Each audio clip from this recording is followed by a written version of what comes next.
奶茶赛道要倒闭一大批，最后只剩下1到2家。今天我要请你喝奶茶，蜜雪冰城、古茗、霸王茶姬、奈雪的茶、茶百道、沪上阿姨，你要喝哪一杯呢？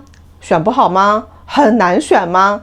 那如果我告诉你，这半年奈雪的茶亏了1.2亿，蜜雪冰城赚了27亿，古茗赚了16.3亿，霸王茶姬赚了13亿，沪上阿姨赚了2亿，茶百道赚了3.33亿，那么你要喝哪一杯呢？还是选不好吗？这瓶是百事可乐，这瓶是可口可乐，你要喝哪一瓶呢？你发现了吗？奶茶行业今天的百花齐放，未来的终点很有可能就是可乐市场的格局赢家统治，最后只剩下1到2家。餐饮行业也是如此，最后跑出来的只有麦当劳和肯德基。咖啡市场也是如此的，主流就是星巴克和瑞幸嘛。这是一个规律，当一个行业被工业化、规模效应、供应链优势、资本加速，就会不断的去挤压掉中小玩家，直到市场上只留下极少数全国性巨头。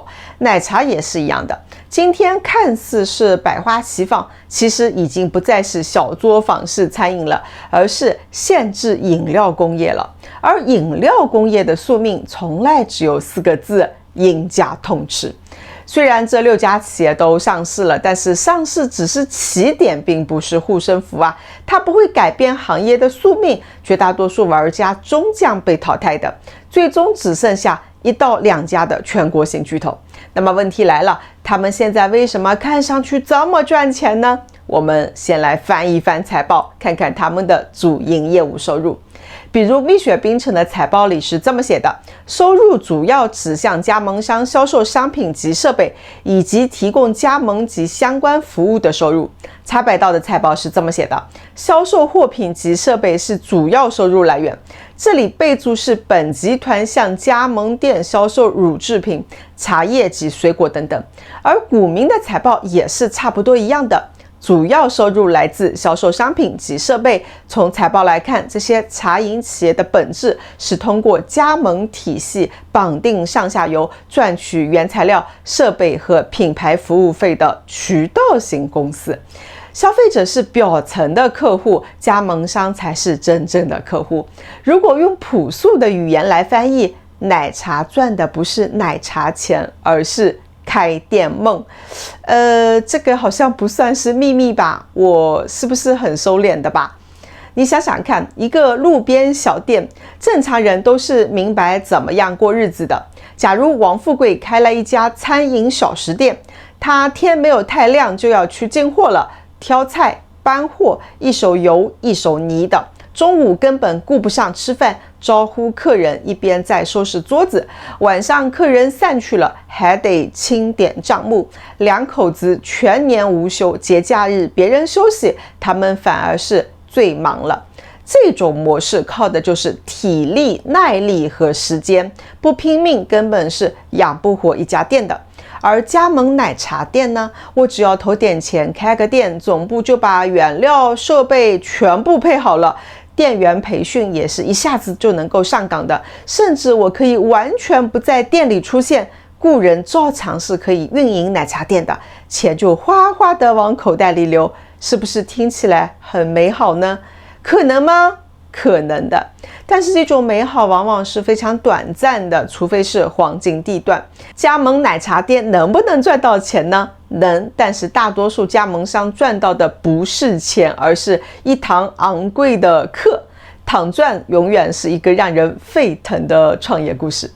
但是在茶饮行业里边，并不是所有的品牌都是靠加盟来扩张的。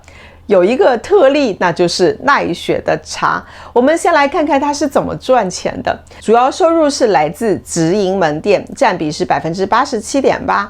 它现在也有开放加盟了，但是金额并不是很大。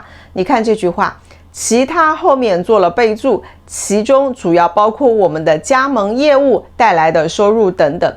确实，加盟店的数量跟直营店是有非常大的差距的。直营店是1321家，加盟是317家。换句话来说，它依然是以直营为核心的品牌。问题也就随之而来了。直营模式就意味着所有的房租、人工、折旧、广告、配送费等等都是要总部自己来承担的。一旦是客单价下降，或者是单店日销减少了，利润空间就立刻被吞掉了，亏损也并不奇怪，而是模式来决定的。奈雪的茶大概本来就是想走星巴克的模式，通过直营门店塑造高端品牌，卖的不仅是一杯饮料，而是一种第三空间的体验。但是问题是在于奶茶不是咖啡，人们会坐下来喝咖啡、办公、聊天、开会，星巴克因此能够卖出第三空间的溢价。但是奶茶则完全是不同的，它的消费更加偏向即时满足和社交符号。消费者很少是为了一杯奶茶而专门坐下来花1个小时去慢慢品的，更多的时候是一边走一边喝，或者是外卖送到工位了。商业模式拆开来看，其实答案就已经很清楚了。这些茶饮公司本质上就是把奶茶当做了一种工业化产品，我把它叫做限制饮料工业。这个词是我自己编的，因为没有学者做过研究嘛。其实它和可乐的分销网络并没有什么本质的区别，券商的研报里也早就有这样的共识。茶饮行业的竞争本质不是拼口味创新，而是拼供应链效率、规模扩张和资金实力。正如某券商在茶饮行业的报告里说，行业已经进入了存量竞争，最终走向高度集中化格局。换句话来说，资本为什么愿意追捧这个行业呢？因为他看重的不是一杯奶茶能够赚多少钱，而是这种工业化逻辑是否能够跑出全国性的巨头。那么在茶饮6巨头当中，谁最后能够胜出呢？答案可能要看他们的核心优势是什么了。除了蜜雪冰城，其他我实在是读不出有什么核心优势了。古茗、茶百道看似规模是很庞大的，但是更多依靠加盟商快速扩张所撑起来的。本质上来说就是速度红利，加盟商盈利能力一旦下降，增长就会出现失速的状况。这就意味着古茗和茶百道必须要不断的去制造热度，推出新的口味，联名动漫，什么搞营销话题，用曝光去刺激加盟商信心，让新店继续开，原料继续进嘛。但是问题是，热度只是带来短期的流量，并不是算什么核心优势的。霸王茶姬、沪上阿姨，一个是主打东方茶故事，一个是强调品类创新，表面上来看都是很有新鲜感的，但问题也是非常明显的。文化叙事当然是能够打动我们自己的，东方茶听起来好像是很骄傲的，但是一旦走到海外市场，真正买单的往往也只是华人群体。对于深受普世价值观熏陶的西方消费者，这类文化符号是并不能够转化成长期消费习惯的。至于品类创新嘛，又不是可口可乐的配方，无法让人上瘾啊。哪怕短期它是爆品，那也只是短暂的。而饮料工业最后比拼的还是供应链效率和规模优势啊。那为什么说蜜雪冰城是有优势呢？你看财报里蜜雪冰城是怎么介绍自己的？我们是一家全球领先的限制饮品企业，聚焦为广大消费者提供单价约为人民币6元的高品质平价限制果饮、茶饮、冰淇淋和咖啡等产品。这句话不是简单的 PR， 是它核心优势的真实写照。6块钱的价格是它最大的护城河。别人还在卖情绪价值，他直接用我比你低1半的价格，中央工厂、标准化原料、冷链体系，让他把成本给打穿了，再通过规模效应反过来去压低成本，形成正向循环。